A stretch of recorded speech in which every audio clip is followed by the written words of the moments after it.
o'qituvchimni aslab. Avtori doktor Mamtimin. Bugun 9-ayning 10-kuni. Bütün Xitoyda, jumladan bizning vatanda o'qituvchilar bayram bo'lib, men bugun bu munosabat bilan mening hayotimga ta'sir ko'rsatgan ishdan birni sizlar bilan o'rtoqlashmoqchi. Mening keyingi hayotimga eng cho'ng ta'sir ko'rsatgan odam mening to'liq o'rta maktabdagi sinf mudirim va falsafa siyosat o'qituvchim bo'lib, men to'liqsiz o'rta maktabni tugatib, davomli o'qishdan voz kechgan vaqtimda u o'qituvchim menga va bizning uydagilarga xizmat ishlab, mening to'liq o'rtada davomli o'qishimga va hozirgi hayotimda yashashga sabab bo'lgan edi.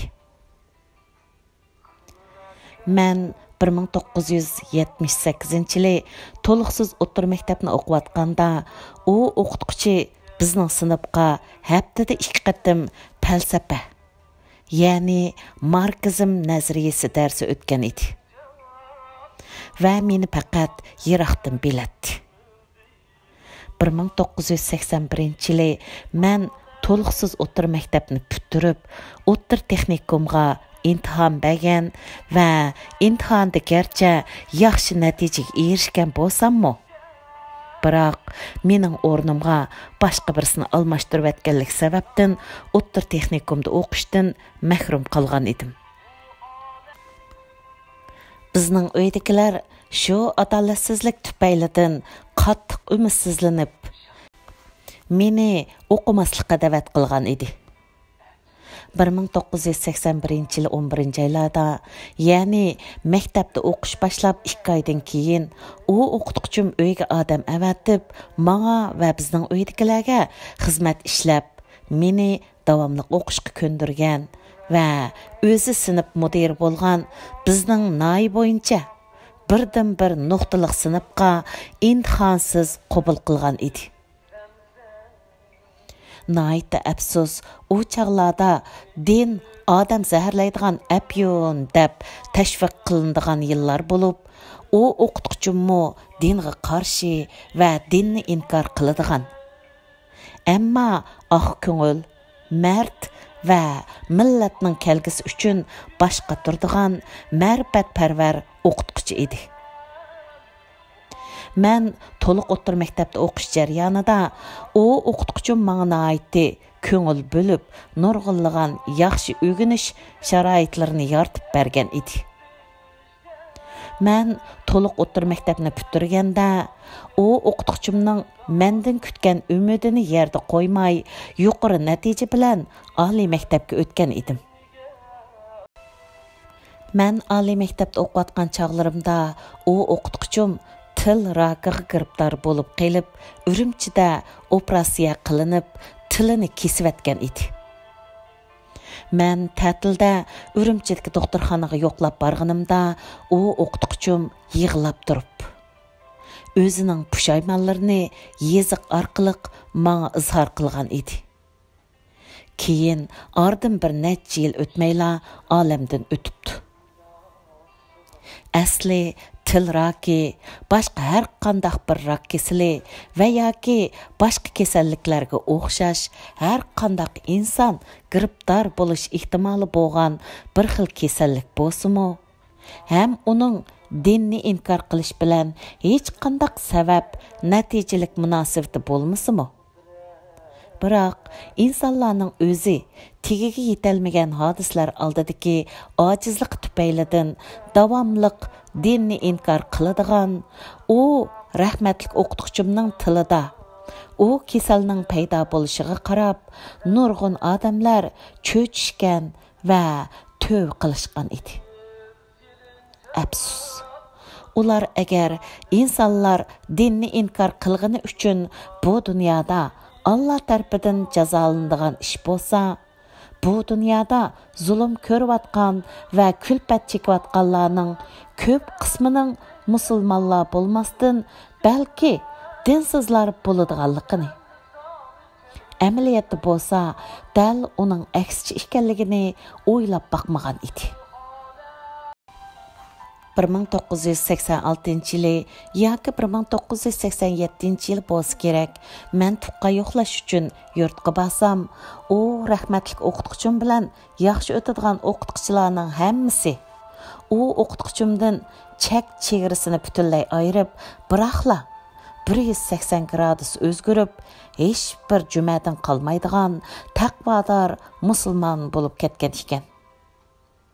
Yana naytda afsus, o o'qituvchimning uydagilar o'qituvchim o'lib ketgandan keyin butun do'st birodarlardan ayrilib, yolg'izlik qolgan ekan.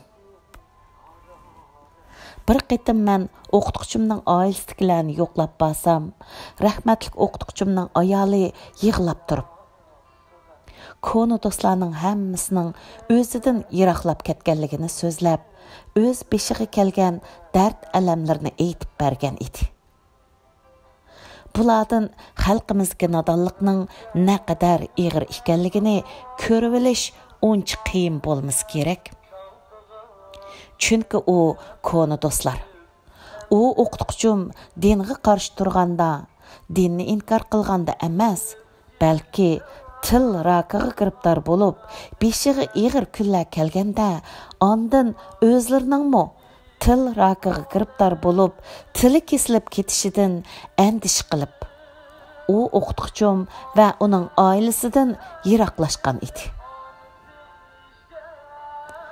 Men uningdan keyingi uzun bir zaman u o'qituvchimni hurmatlashni yoki uning dinni inkor qilgani uchun uni ayblashni bilolmay qolgan edim.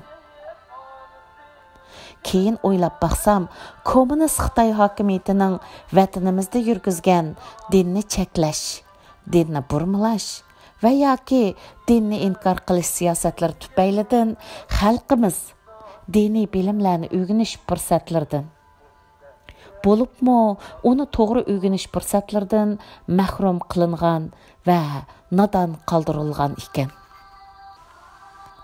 U o'qituvchimga o'xshash madaniyat zo'r inqilobi mezgilida ta'lim olgan bir qism ziyolilar shu davrdagi vaziyat tufaylidan dinsiz bo'lib yetishgan bo'lsa, yana ko'p qism avom xalq dinni to'g'ri o'rgana olmay, hamma ishni dinga bog'laydigan, beshiga kelgan kulfatlarni taqdiridan ko'rgan kuniga qanoat qiladigan va yoki taqdirga tan berib, o'z taqdirini o'zgartish uchun tirishchanlik ko'rsatmaydigan holga tushib qolgan ekan.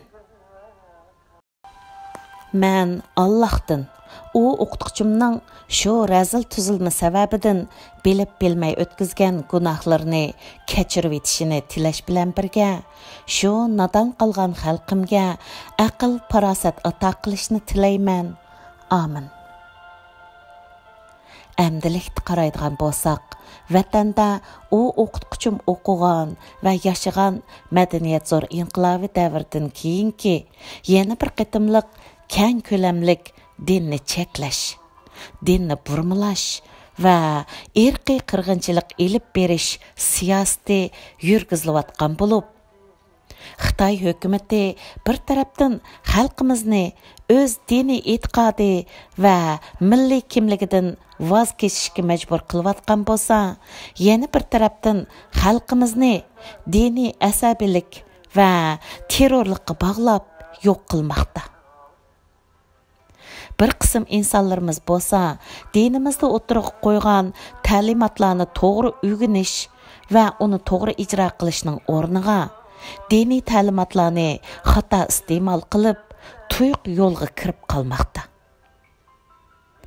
Allah hammalarning dilini yo'rtib, dinni inkor qiladiganlarning til rakiga giribdor bo'lib, tili kesilib ketishdan saqlash bilan birga, eng muhimi dinni suiiste'mol qilib, tuyuq yo'lga kirib qolgan shu nodon xalqimizni to'g'ri yo'lga boshlar.